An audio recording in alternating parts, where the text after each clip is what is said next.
up, Chad? Sean Koerner, I'm calling to check in on you. What are you knee deep in this very second? Working on March Madness, XFL, and even getting some like baseball stuff ready. So I'm juggling many different sports right now. All right, let's talk about XFL for a second because these are players who most guys haven't seen play in the NFL.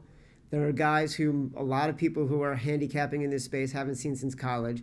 And so even though we're 4 weeks into this thing, I will get asked a lot like, why should I believe what anybody is saying and why is anybody betting this? I remember I called you one day and I was asking you your take on whether or not the Defenders could match up against the Redskins or what the point spread would be in that game. And you immediately responded with, well, the Defenders are at like replacement level NFL players. And you gave me a spread. And I'm like, I believe him, but I have no idea why I should believe him.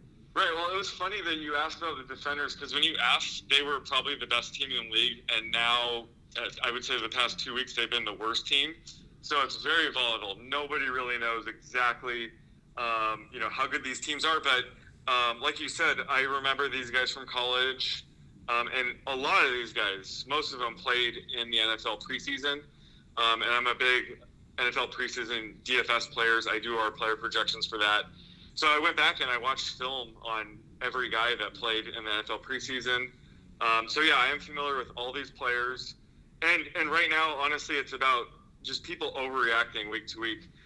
So I do look at the underlying numbers. Some of the scores have been misleading. So it's a lot of math involved, but also, like you said, like I do know these players from college and NFL preseason. But still, honestly, we're still trying to figure these teams out. It's very volatile, but I think that actually creates a good market opportunity. So I've been crushing with XFL bets so far this year. Last week, my biggest play of the year was New York plus 7.5 at home. I honestly thought they would open up as field goal underdogs. So you just see spreads that are way off. It does create good value. What is the strangest thing you've ever made a market on? Oh, God. Me and my buddies, we just went to the Genesis Open. We were trying to figure out what J.D. Holmes' first name was, and I gave him $100 even money bet if it's John or not. And it turned out it's John. So I would say that was a pretty weird bet. We were just trying to, it could be like Jeremiah, but I pegged him as a John. So we made a market for that. And I thought that was pretty bad. That was pretty degenerate. When is the last time you had a question that you were thinking about where you didn't think, I wonder what the odds are. I wonder if I can bet on this?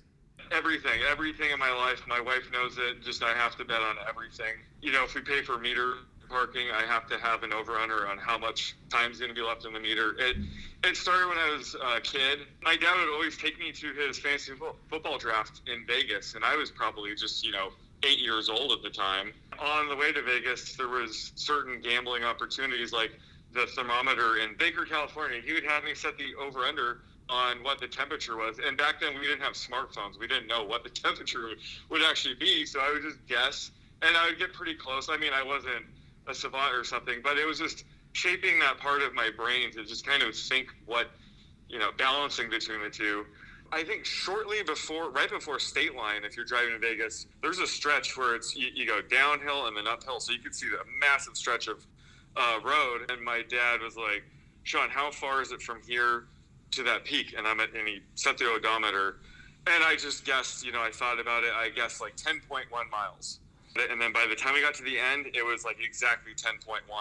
Again, it was crazy luck, but it was something that helped shape my brain in that way to just kind of like juggle between the two and come up with a good number. So just starting at a young age, I think helped shape my brain in that way. And I know you have to get back to work because you've got a crap load of March Madness stuff to get to, and you've got huge tools coming out for the brackets that you're going to put on our site when we get to March Madness. So thanks for checking in with me, buddy. Go back to work. Yeah, and I'll be in New York, so I'll see you in a couple weeks for our March Madness party. So can't wait. That's right, buddy. I'll see you then. Yeah.